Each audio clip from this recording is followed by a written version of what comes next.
Okay, word of advice. Do not watch The Elephant Man if you are sad, lonely, or depressed.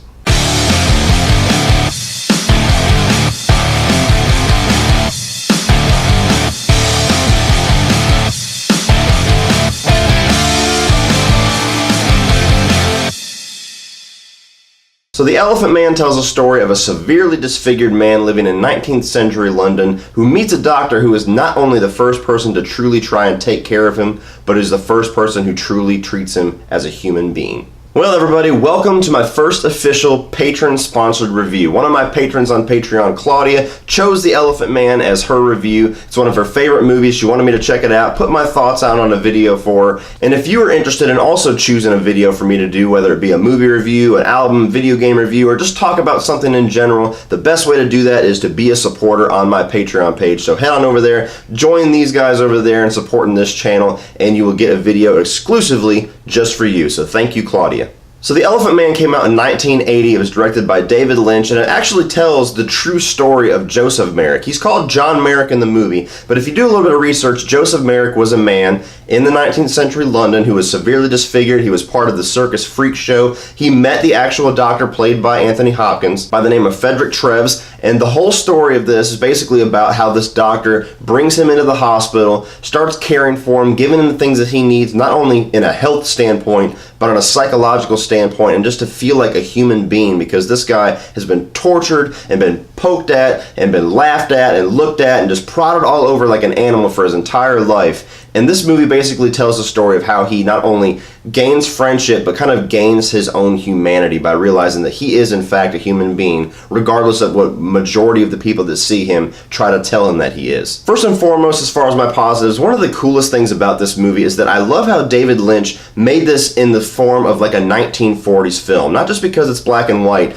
but the way that the actors portray themselves is almost like a play that's put on film, and it really calls back to that decade of cinema, and I love that. I love whenever a director or a style of filmmaking can kind of be called back to and done perfectly. You would not believe that this movie is made in 1980 if you didn't know that Anthony Hopkins and John Hurt were playing in this movie. If it was anybody else, you would swear it came out in the 1940s, and that's really a flawless element of the filmmaking of The Elephant Man, is that it just totally transports you back to the 1940s. And that's a really difficult thing to do. It's not just as simple as changing everything to black and white and all of a sudden it's going to look like an older film. You really have to nail those aspects of that classic style of filmmaking. Like if we tried to do a 1980s style film, it's extremely difficult. But the main positive of the film, honestly, is the performance of John Hurt, who is playing John Merrick, or the Elephant Man as they always call him. And this guy totally disappears into this role, not only because of all of the makeup and all of the things that are kind of placed on his body to make him look like the actual guy, Joseph Merrick,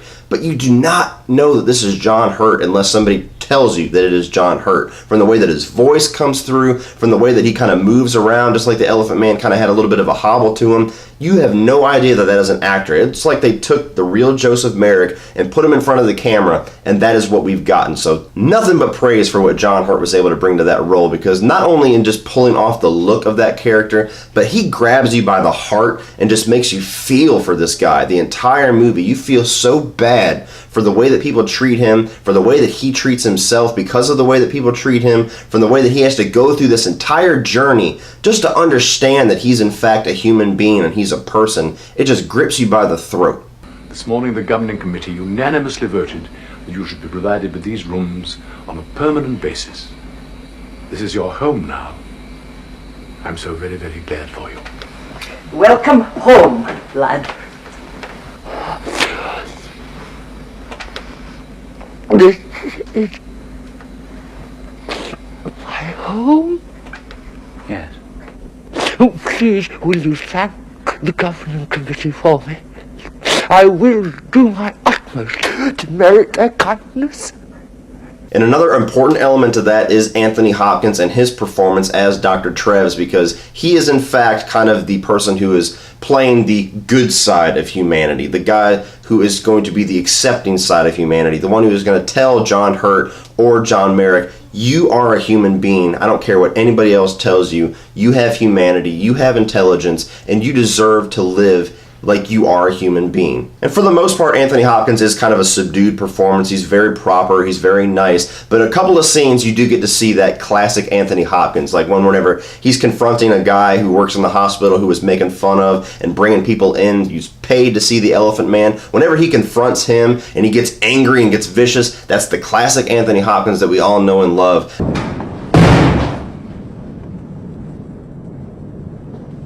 Where is he? Where's Mr. Merrick? John? Where is he? Where's Mr. Merrick? I don't know what you mean, sir. Don't lie to me! And I'm glad we at least got to see a part of that version of Anthony Hopkins, because that guy, his acting range is just incredible. He is so proper and so subdued, and then he is so vicious that he almost scares you. And when you have a throwback style film like this that's really relying on kind of that play and theater aspects, the acting has to be good, because that is what's going to drive this movie. If your acting falls flat, you've got nothing. But if it shines like it does in this from Anthony Hopkins and John Hurt, you get some really powerful scenes like this.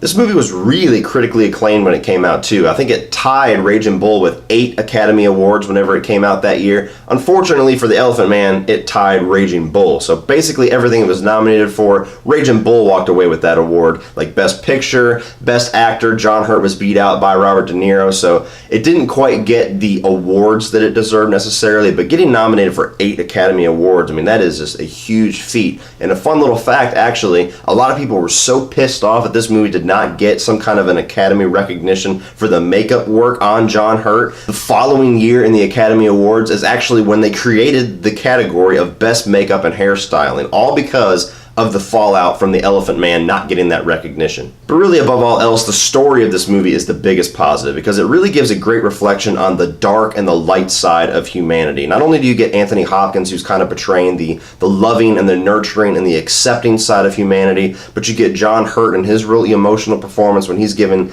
kind of the side of humanity that's forgotten and picked on, but just shines through with all of his greatness and all of his beauty of being such a great person. And then you get plenty of those characters who are more on the evil side that just want to subdue the Elephant Man. They just want to use him for money and for profit and to be able to poke fun at somebody and say, I'm better than you because I look better than you. And that's a struggle with humanity that's always going to be there. You're always going to have people who are fighting saying, I'm just as much human as you. And you're always going to have people that are fighting that are saying, I'm better than you because I look better than you, or I talk better than you, or I walk better than you. And the movie just gives a really good way of kind of creating that conversation, creating that drama, all while using a character for this storyline who is probably the most extreme example of being different and being picked on for looking different and seeming different, but also is the shining example and the most extreme example of somebody who is just so good-hearted and good-natured and has a good soul that they shine through all of that. Yea, though I walk through the valley of the shadow of death, I fear no evil, for thou art with me. Thy rod and thy staff. Mr. Cargon? Yes, what is it? Stand. I didn't teach him that part. Another element of this film that I really enjoyed too was the score whenever they use it here and there, because for the most part there's not really a whole lot of back soundtrack or anything going on throughout this movie, which again is kind of a callback to that 1940s style of filmmaking. But the few scenes whenever David Lynch does put some music and some score behind it, it really adds to the emotion of those scenes. Like the scene whenever everybody's pouring into John Merrick's room and they're all pouring booze on him and making fun of him, or you get some of the dreamlike sequences that David Lynch puts in there. Those elements of the score that he utilizes very, very sparingly throughout the movie really add to those scenes to me, and that's a good thing. If a score can add to a movie, that's what it's supposed to do. Now, as far as the negatives with The Elephant Man, really it's just kind of preference. This is not necessarily a movie that I would go back and watch numerous numerous times. It's really not even the movie that I would necessarily seek out myself had it not been suggested by Claudia. So I'm actually glad that I'm starting to do this Patreon thing and I have patrons that have such a different movie taste than me, because it kind of makes me expand my wheelhouse a little bit and check out pieces of art that normally I would have walked past to get an action movie or a horror movie. So really glad that I'm able to experience something different.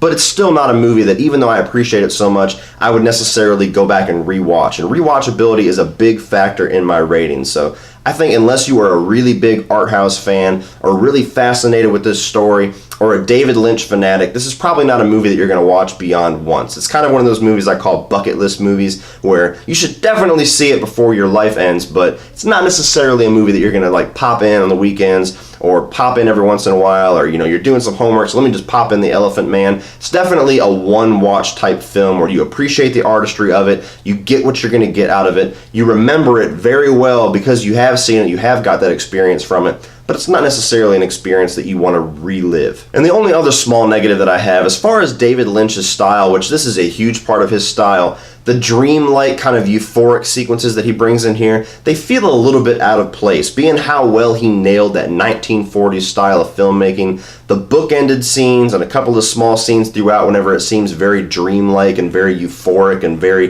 psychedelic, it just kind of stood out like a sore thumb to me. I don't know if it really fit the story so much. I don't know if it necessarily fit the style of this film, having that 1940s feel to it. It just felt like it was thrown in there because David Lynch feels like he has to throw that in there. So I may be in the minority with that, but to me those sequences really stood out to me. I don't know if the film really needed it. I don't know if they really added anything to it. And this isn't necessarily a warning, but like I said in the beginning, in the intro of this video, it is kind of a disclaimer. This is a really, really sad and a really, really depressing movie to experience. So make sure you're in a good mood. Make sure that you're not living through a lot of the problems that John Merrick went through in the story, as far as being picked on or as being told that you look different or something like that, because the emotional gravity of this movie is really going to grip you by the throat, and I'd hate for somebody to watch this in the wrong state of mind, because it is really powerful the way that it goes so sad, depressing, and just such a downer with the way that some of this story goes. So if you're interested in the story of Joseph Merrick, if you're a David Lynch fan, or if you just want to check out a really cool throwback to 1940s cinema with a really powerful story, I definitely recommend checking out The Elephant Man. It was a great watch,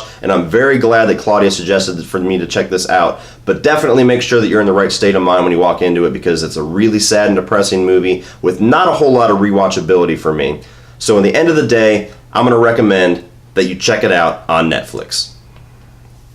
So what do you guys think of The Elephant Man? Have you seen this 1980s classic? Do you like the black and white 1940s throwback form of it? Do you think The Elephant Man's story of John or Joseph Merrick is a powerful enough story that you really want to revisit this, or is it something you really want to experience once, remember, and then walk away from it forever? Whatever your thoughts on The Elephant Man is, put it down below in the comment section and we'll talk about it. Please like and share this video. Hit that subscribe button if you're not already a subscriber. And if you want to check out some of my social media links, I've got Facebook, Twitter, and Instagram down below, and my new Patreon page, which, like I said, is the reason that this video even exists in the first place, because I have a lot of options for patron exclusive content, as well as their own influence into what videos I make, because they can choose what movie, video game, music, any topic they want for me to make a video on, and I will make it happen. So check out the Patreon page, guys.